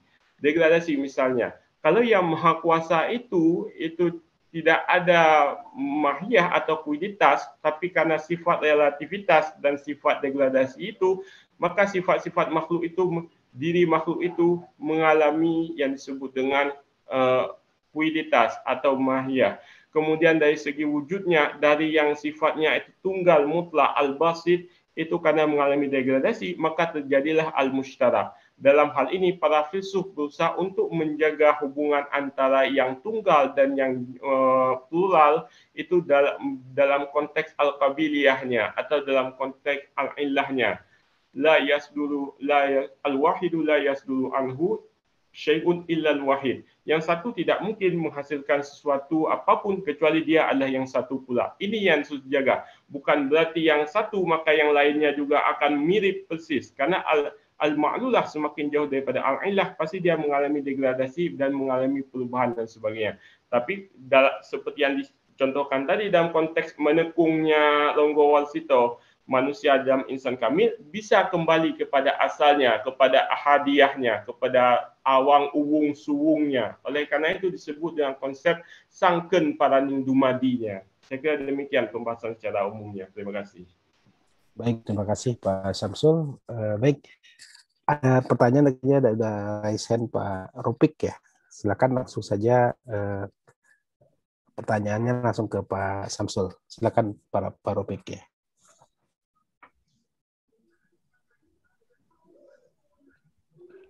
Oke, terima kasih. Assalamualaikum warahmatullahi wabarakatuh. Waalaikumsalam. Selamat malam, Mas Samsul Idul Adha, Pak Igi, dan teman-teman yang lain di ruangan Zoom ya. Oke, saya akan tanya dua pertanyaan yang mungkin sifatnya lebih ke konfirmasi. Saya minta konfirmasi begitu. Jadi ini sebuah pemahaman saya mengenai mengenai wahdatul wujud dan juga transmisi dari wahdatul wujud, terutama di Jawa karena saya orang Jawa begitu yang saya pahami. Dan nanti mungkin Mas Samsul ataupun yang lainnya bisa mengkonfirmasi mengenai hal itu begitu ya. Yang pertama begini, dari awal saya selalu memahami bahwasannya tradisi wahdatul wujud ini satu tradisi yang unik gitu. Berbeda dengan tradisi filsafat Islam dan berbeda dengan tradisi kalam misalnya begitu. Ini bisa kita lihat misalnya dari kasus kejadian alam semesta, dari kejadian alam semesta begitu ya. Tiga model berpikir ini menampilkan satu skema yang berbeda begitu. Misalnya kalau kalam otomatis juga diakui oleh ortodoksi, alam semesta ini adalah ciptaan Tuhan begitu. Jadi ada proses takhaluk di sana. Gitu. Jadi al-ijad minal adam, jadi diwujudkan dari ketiadaan. Begitu dikun kemudian fayakun ada. Itu adalah logika yang diyakini oleh ortodoksi gitu melalui tauhid ataupun juga termasuk syariah dan seterusnya begitu. Tetapi kemudian ini memiliki beberapa kelemahan yang oleh filsafat Islam, oleh orang-orang seperti Al-Farabi dan oleh Ibnu Sina itu kemudian dianggap memiliki beberapa kelemahan karena penciptaan itu selalu meniscayakan kebutuhan gitu. Jadi segala sesuatu itu diciptakan pasti karena butuh ya. Misalnya kayak HP diciptakan karena manusia butuh alat komunikasi yang portable gitu. Mie ayam diciptakan karena manusia butuh makan gitu dan seterusnya. Nah, kalau kemudian alam ini diciptakan oleh Allah, apakah kemudian Allah itu membutuhkan alam ini gitu? Nah, saya pikir itu membutuhkan logika yang lain yang berusaha dijawab oleh para filsuf Islam. Itu misalnya yang paling awal adalah Al-Farabi, kemudian Ibnu Sina dan seterusnya melalui logika yang dipinjam dari Plotinus ya, emanasi. Kemudian dalam Islam disebut sebagai faid gitu. Nah, ini kan asal muasalnya dari akal murni yang kemudian mengalir ya istilahnya, mengalir menjadi akal pertama, kemudian dari akal pertama mengalir akal kedua, dari akal kedua dan seterusnya sampai akal ke-10 begitu ya. Nah, ini saya pikir juga masih mengandaikan jarak yang cukup jauh ya antara akal-akal ini dengan akal murni atau Tuhan. Misalnya kayak akal ke-10 itu bukan mengalir dari akal murni lagi, dari Allah lagi, tapi mengalir dari akal ke-9. Akal ke-9 itu bukan dari Allah, tapi dari akal ke-8 dan seterusnya. Artinya masih ada jarak yang cukup jauh antara Allah sebagai akal murni dengan akal-akal di bawahnya. Nah, ini yang kemudian berusaha dijembatani oleh wahdatul wujud, atau bukan wahdatul wujud ya, tradisi wujudiyah lah, gitu.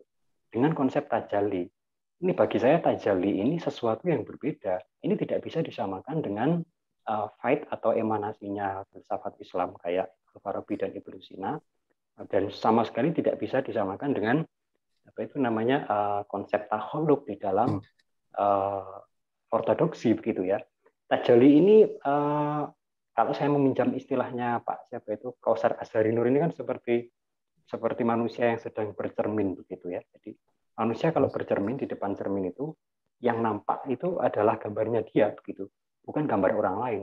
Jadi Allah ini kalau bercermin di alam begitu ya, maka alam ini merupakan cerminan dari Allah, bukan mencerminkan yang selain Allah gitu. Karena yang bercermin ialah Allah begitu. Jadi bisa dikatakan di titik ini bahwa alam ini adalah Allah begitu. Tetapi sekaligus yang ada di cermin itu bukan Allah, karena ini kan cuma bayangan gitu ya. Jadi kan yang ada di cermin itu kan hanya bayangan kita, bukan kita. Kita yang sesungguhnya adalah yang bercermin. Jadi istilahnya itu yang ada di cermin itu adalah kita sekaligus bukan kita. Alam ini sebagai cermin dari Allah adalah huwa la huwa gitu kan istilahnya. Dia sekaligus bukan dia begitu. Nah, ini berbeda dengan apa itu namanya dengan emanasi atau faid gitu ya. Kalau faid itu kan akal kedua dari akal pertama, akal ketiga dari akal kedua dan seterusnya, sehingga ada tingkatan-tingkatan. Tetapi kalau dalam tajalli itu tidak ada tingkatan-tingkatan seperti itu. Jadi satu penampakan yang kurang representatif itu bukan berasal dari penampakan sebelumnya yang lebih representatif, bukan seperti itu. Karena penampakan itu berlangsung secara simultan, secara bersamaan. Cuma yang membedakan, kembali ke analogi cermin, ada cermin yang bersih. Itu nanti akan menggambarkan bayangan kita dengan utuh dan memadai. Ada cermin yang kotor. Itu nanti kemudian tidak terlalu memadai, gambarnya mungkin agak buram gitu.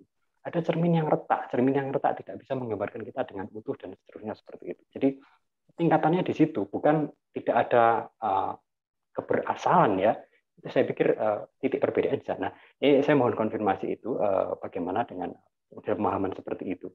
Oke, itu yang pertama. Terus kemudian yang kedua terkait dengan transmisi wahdatul wujud di Nusantara begitu.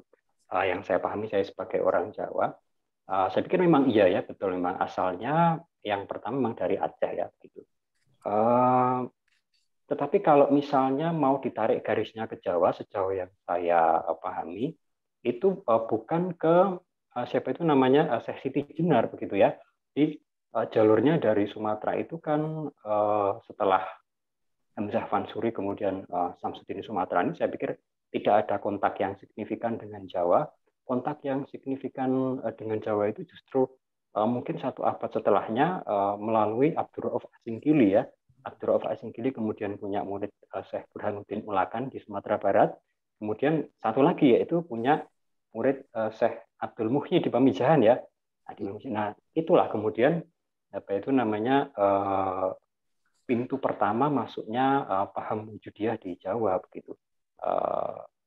Mungkin ini apa itu namanya, mungkin ada pintu-pintu lain ya, ada jalur-jalur lain yang lebih ini. Tapi kemudian hal itu pun juga direkam di Kasunanan Surakarta, ada beberapa naskah yang mendokumentasikan itu gitu ya. Jadi ada satu naskah yang judulnya itu Warisan Saking Syekh Abdul Rauf gitu. Kemudian juga waktunya Abdul Rauf Asingkili ya. Kemudian juga Syekh Muhyiddin dan seterusnya. Artinya memang jalur transmisi itu ke arah situ begitu.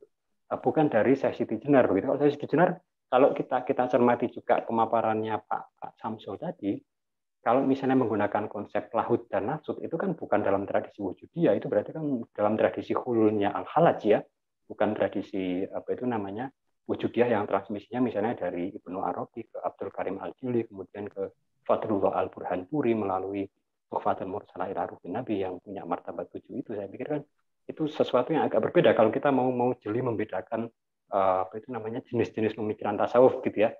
Ada yang itihad, ada hulul, ada wujudiyah dan seterusnya. Kalau kita mau jeli membedakan itu, ini dua hal yang berbeda juga. Oke, saya mohon konfirmasinya untuk dua hal ini begitu. Terima kasih. Oke, terima kasih Pak Rafiq atas pertanyaannya.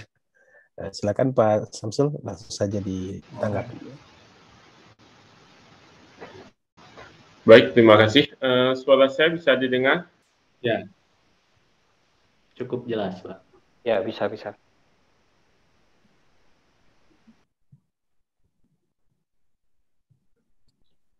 Oh, masih gangguan kayaknya. Saya kira visualnya di off aja Pak Samsul agar voice aja lah bisa agar Ya. jelas. Sepertinya gangguan sinyal.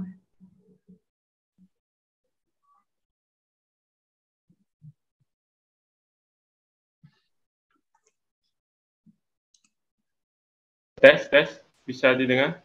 Ya, Oke, bisa. Silakan, Pak jelas Samsul. Pak Samsul. Mohon maaf ada gangguan, saya ada gangguan sini. Mungkin sedikit saja saya tanggapi. Ada beberapa hal terkait dengan pemaparan materi yang saya sampaikan tadi, mungkin yang harus dikonfirmasi lebih lanjut. Yang pertama itu, yang disebut dengan konsep takhalluq di kalangan mutakalimin, dia tidak keluar dari sifat Tuhan sebagai pencipta atau sebagai al-muhdits atau yang disebut sebagai as-sani', dan itu yang dicoba dibuktikan oleh Abul Hasan Al-Ash'ari di dalam kitab Al-Luma' fi Ar-Raddu' ala Ahli Zaygh wal Bid'ah. Pembuktian tentang Tuhan sebagai pencipta, pembuktian Tuhan sebagai yang membuat, as-sani', Tuhan sebagai al-khaliq, itu bukan bertujuan untuk menunjukkan bahawanya ada ketergantungan antara Tuhan membutuhkan kepada makhluk. Tidak.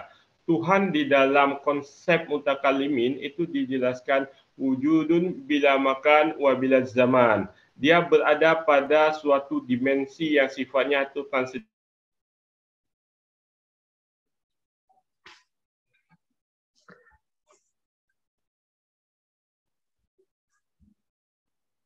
Tetap ada setelah segala sesuatu itu tidak ada. Itu bisa kita baca, misalnya kita lihat di dalam syair yang ditulis oleh Sulaiman Ibnu Gabriel, seorang punjangga, salah satu punjangga di Andalusia. Kemudian Ibnu Katsir ketika menafsirkan kalimat tentang kalimat Asif bin Barakhiyah,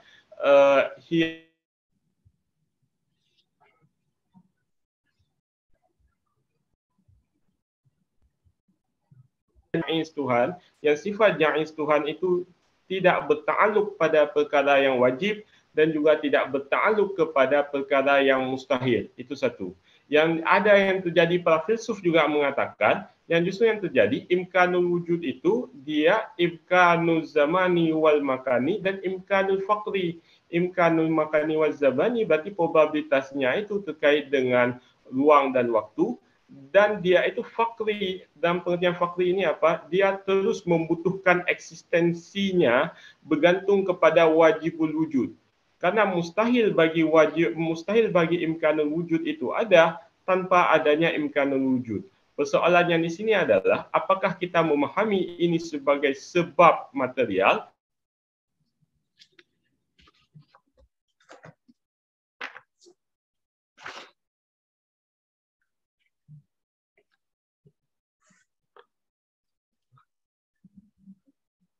relatif, ada atau tidak adanya makhluk itu tidak berkaitan dengan keberadaan eksistensinya sebagai sang pencipta.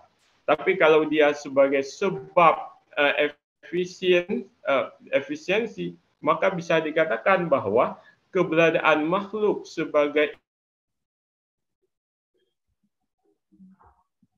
imkan wujud membutuhkan keberadaan al-ilah al-haqiqiyah. Nah, persoalan yang kedua adalah saya tadi memaparkan sudah mungkin memaparkan dengan jelas ada perbedaan antara pemahaman tashkikul wujud mirdamar dan mula sadar dengan pemahaman Ibnu Sina dan apalagi Al-Farabi. Kalau tashkikul wujud tashkikul wujudnya mula sadar dan mirdamar itu jelas tadi dalam konteks usulul asasiyah. La yasdu al-wahidu la yasduru anhu syai'un illa al-wahid. Yang satu tidak akan menghasilkan atau mewujudkan kecuali yang satu pula.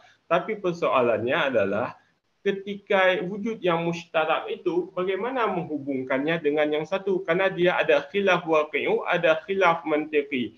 cara ini yang berusaha diselesaikan oleh Mula Sadar maupun Mirdamar dengan konsep tasyrikul wujud, dengan menyatakan bahawa hubungan dengan al-illah wal ma'lulah.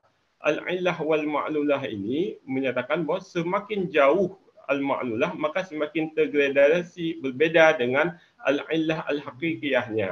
Ini berbeda dengan Al-Farabi. Al-Farabi, konsep akal 10 dari akal pertama, kedua sampai dengan akal 10 itu sebagai entitas yang berdiri satu sama lain, atau dalam pengertian lain entitas-entitas tersebut dihasilkan melalui al-mujarradah wal mufarraqah. Jadi semakin rendah entitasnya maka dia semakin berbeda dengan semuanya. Tapi satu semangat yang berusaha mereka tunjukkan di antara Mula Sadar, Mirdamar maupun Al-Farabi dan Ibn Sina, bagaimana semua penciptaan itu sesuai dengan konsepnya usulul asasiyah sebagai kabiliyahnya itu yang tadi. Kemudian poin yang kedua terkait dengan genealogi daripada martabat 7, apakah Ronggo Warsito misalnya beliau mendapat secara langsung mendapat dari mana konsep martabat 7? Apakah dari murid-muridnya Abdul Rauf As-Singkili atau tidak? Ini bisa kita lihat juga, sebenarnya kitab Al-Muntahi dan Asyrabul Aisyikin itu sudah diterjemahkan, kalau saya tidak salah sekitar abad ke-18, ketika di Banten dan di Jawa Barat, kalau saya tidak salah. Tapi persoalannya di sini, apakah ada sumber yang lebih awal? Bisa jadi, karena Peter Carey di dalam disertasinya tentang Pangeran Diponegoro menyebutkan yang dimaksud tuhfahnya yang dipelajari oleh Pangeran Diponegoro itu sebagai tuhfatul musalah ilan Nabi, bukan kepada tuhfatul muhtajnya Syamsuddin Ar-Ramli. Artinya apa? Ini bisa kita kaitkan dengan penjelasan Oman Fathur Rahman di dalam artikelnya, bahawa pada mulanya bagaimana tersiar di Nusantara kitab Tuhfatul Musalah ilan Nabi itu, karena pertama dipelajari dia di Madinah oleh sekumpulan ulama India, kemudian ikut jamaah Al-Jawiyin, yaitu orang-orang Nusantara ikut mempelajarinya, dan bisa jadi Jamaatul Jawiyin itu bukan hanya membawanya ke Aceh dan memperkenalkannya kepada Syamsuddin As-Sumatani, tapi bisa jadi langsung memperkenalkannya kepada para ulama-ulama yang ada di Pulau Jawa secara langsung, dan bisa jadi itu adalah asal mula mereka. Karena kalau kita lihat misalnya karya Ronggo Warsito tentang ajaran martabat 7 di dalam Suluk Wirid Hidayat Jati, tidak ada unsur rekonsiliasi antara hakikat dan syariat seperti yang dibawa oleh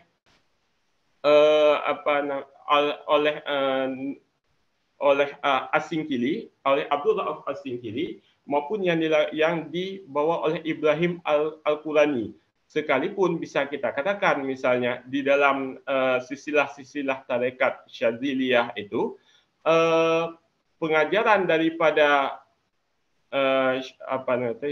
Abdul Rauf As-Singkili itu diturunkan kepada beberapa para ulama, baik yang berada di Sumatera atau dari Minangkabau maupun dari Jawa Barat kalau saya tidak salah. Ya, tetapi saya lebih yakin bahawa kitab Tuhfatul Musalah ilan Nabi ini langsung diperkenalkan oleh Jamaatul Jawiyin langsung ke tempatnya, iaitu langsung ke Pulau Jawa. Saya kira demikian. Satu lagi kalau boleh mungkin tadi saya lupa, yang pertanyaan satu lagi tentang apa?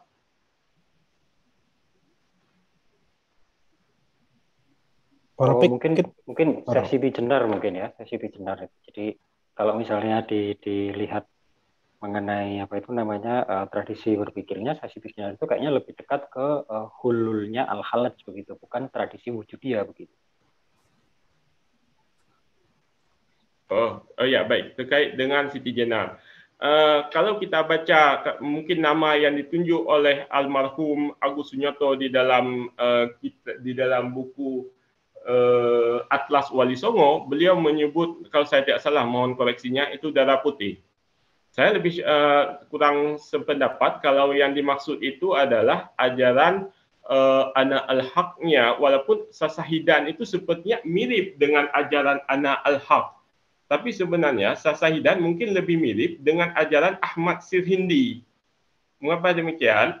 Ajaran Wahdatus Syuhud itu juga adalah penerjemahan atau interpretasi yang lebih bercorak ortodoksi terhadap ajaran sebenarnya Ibnu Arabi tidak mengatakan wahdatul wujud, tapi menyatakan bahwa alam ini sebagai mazharnya, sebagai cermin daripada wajah yang maha kuasa, seperti bayang-bayangnya. Nanti di sekitar abad ke-19 ada satu teks yang terkait dengan wedaran terhadap suluk wirid Hidayat Jati. Saya perlu cek kembali suluk wirid Hidayat Jati juga, dan mirip dia dengan pernyataan Hamzah Fangsuri terkait dengan biji dan pohon, iaitu yang ditulis oleh Ki Parto Juwono. Jadi kitabnya sebut dengan Serat Wedaran Wirid. Serat Wedaran Wirid, di dalam Serat Wedaran Wirid ini Parto Juwono ini, Ki Parto Juwono ini mengibaratkan antara hubungan benih atau nukat ghaib. Nukat ghaib itulah yang disebut dengan yang sebagai zat sejati. Sedangkan bayang-bayang, bayangan daripada nukat ghaib itulah yang disebut dengan Nur Muhammadiyah. Nah, di dalam kitab yang ditulis oleh Brata Kesna kalau saya tidak salah, terkait dengan Miftahul Jannah, kunci surga, dia disebut pula bahwa sinar putih itu disebut dengan Ishvara, dan itulah Nur Muhammadiyah.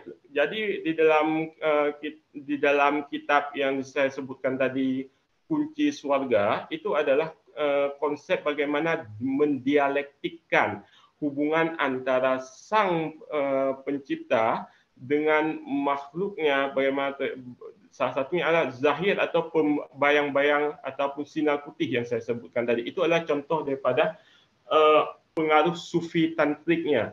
Tapi yang saya kembali lagi seperti yang saya katakan, saya yakin bahwa yang diajarkan itu lebih mirip dengan ajaran Ahmad Sirhindi dibandingkan Ana al-Haqnya Al-Hallaj.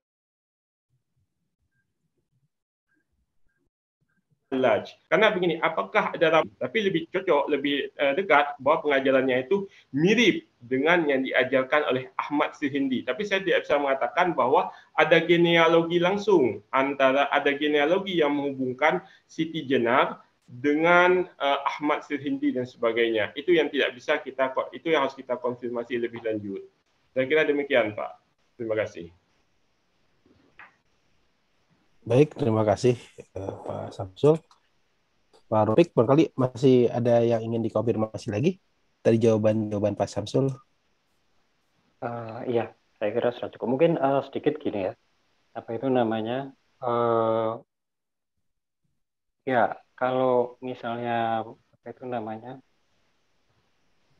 Nancy Florida menulis ini ya, jadi menjelang apa itu namanya, satu revolusi kesusastraan ya, yang disebut sebagai Renaissance kebudayaan Jawa di Kasunanan Surakarta, itu memang Torekoh, bukan Sadiliyah ya, tapi Syatoriyah ya.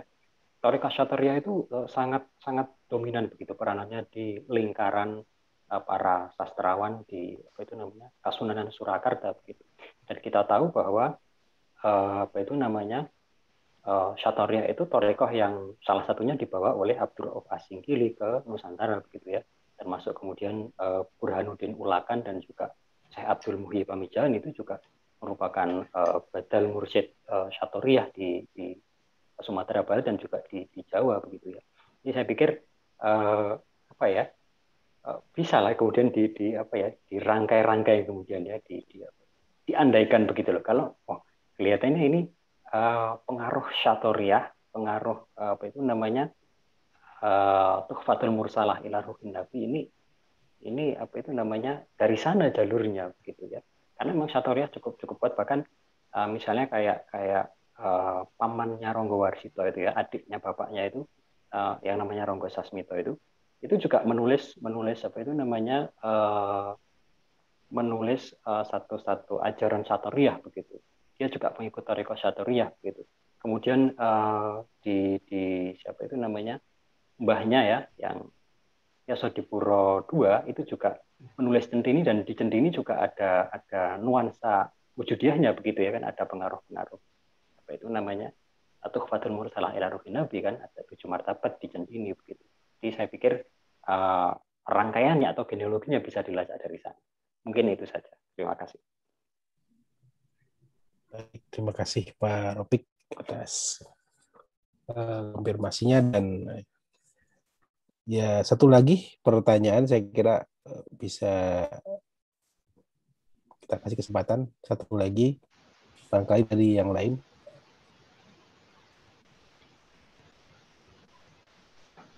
Kalau tidak ada ya langsung saja Pak Samsul, mungkin kesimpulan dan closing statement saja. Silakan. Baik, terima kasih. Mungkin kesimpulan saya terkait pembahasan kita malam ini, sebenarnya bahasanya juga sangat luas dan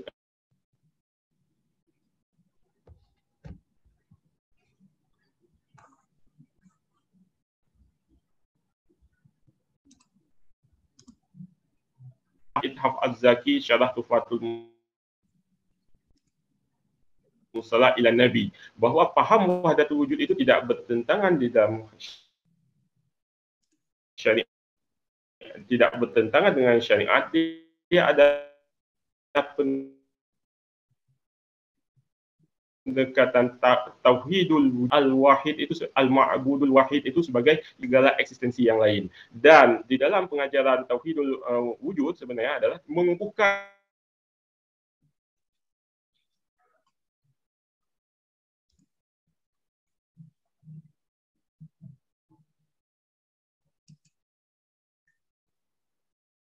yang asal, sangken pada ning dumadi, kembali kepada asal, kembali kepada sang wujud yang adikodrati, yang seperti yang dijelaskan oleh Ronggo Warsito tadi, melalui proses menekung. Bagaimana manusia yang berada di alam insan ini bisa kembali kepada asalnya, ke dalam watan bagi al-ahad, yaitu alam ahadiyah yang saya sebutkan tadi. Saya kira demikian saja konklusi kita malam ini, dan saya terima kasih atas diskusi yang telah diselenggarakan. Semoga bisa menjadi manfaat untuk meluruskan pemahaman-pemahaman keliru terkait dengan wujudiyah seperti yang saya sebutkan tadi. Terima kasih. Baik, terima kasih Pak Samsul atas pemaparannya, atas jawaban-jawabannya pada acara diskusi pada malam hari ini. Mungkin sepertinya memang nggak cukup hanya pada satu kali pertemuan saja. Tema ini sangat luas sekali ya saya kira. Kita tadi belum masuk kepada secara utuh ya konsep misalkan Hamzah Fansuri, Samsudin Pasai, kemudian tadi sedikit kita menyinggung tentang Syekh Siti Jenar gitu ya. Sepertinya memang nanti kedepannya perlu tema-tema khusus, mungkin misalkan tentang, saya sih sebenarnya tertarik dengan Syekh Siti Jenar ya. Ya, walaupun saya pernah baca dalam beberapa buku yang mengulas tentang Syekh Siti Jenar, seperti tadi dari Abdul Munir Al-Mulkan misalkan tentang Syekh Siti Jenar. Walaupun tokoh ini misalkan antara fakta atau fiktif gitu ya, tokoh ini dan sebagainya, memang ini yang memang sebetulnya ingin kita gali sih ya, konsep Syekh Siti Jenar ketika dia menjadi semacam kontra terhadap para wali songo gitu, dengan konsep-konsep tadi ya, konsep anal haknya itu seperti al-halaj gitu. Nah, mungkin ke depan insya Allah kita mudah-mudahan LSIP bisa kembali gitu kan menyampaikan, mengadakan diskusi-diskusi tentang konteks tasawuf ya, tasawuf dalam konteksnya sufi falsafinya ya, daripada pemikiran-pemikiran ulama-ulama sufi Nusantara yang pernah ada ya secara historisitas. Ini sangat menarik sebetulnya, karena memang dalam beberapa tema-tema acara di tempat lain juga tidak begitu banyak dibahas. Mudah-mudahan nanti kita ke depannya mungkin nanti Pak Samsul dan yang lainnya bisa memberikan kontribusi kepada kita untuk untuk mengadakan tema-tema yang berkaitan tentang konsep sufi yang ada di Nusantara khususnya. Baik, saya kira waktu sudah habis pada malam hari ini. Sekali lagi saya ucapkan terima kasih kepada Pak Samsul Idul Adha yang sudah menyisihkan waktunya untuk mengisi acara diskusi kita pada malam hari ini, dan juga kepada rekan-rekan yang lainnya yang sudah berpartisipasi dalam tanya jawab maupun komentar-komentar dari acara diskusi kita kali ini. Mudah-mudahan ke depannya kita bisa terus istiqomah untuk selalu mengadakan kajian-kajian atau diskusi yang menarik dan berkualitas dengan tema-tema yang insya Allah mungkin berbeda-beda. Sekali lagi saya mengucapkan terima kasih atas partisipasinya, dan saya mohon maaf sekiranya ada hal yang kurang berkenan pada diskusi kita pada malam hari ini. Saya serahkan langsung kepada Pak Aziz untuk memimpin lagi acara. Terima kasih. Assalamualaikum warahmatullahi wabarakatuh. Baik, ya, terima kasih teman-teman. Ya, seperti biasa, mudah-mudahan minggu depan kita juga akan mengadakan diskusi kembali ya. Stay tune terus, dan nanti pada acara ini juga videonya akan ditayangkan di YouTube Persib. Saya kira terima kasih kepada Pak Samsul dan semuanya yang telah hadir. Mudah-mudahan kajian kita menjadi bekal ilmu untuk kita semua dan menambah wawasan tentang bahasan wahdatul wujud. Wabillahi taufiq wal hidayah. Wassalamualaikum warahmatullahi wabarakatuh.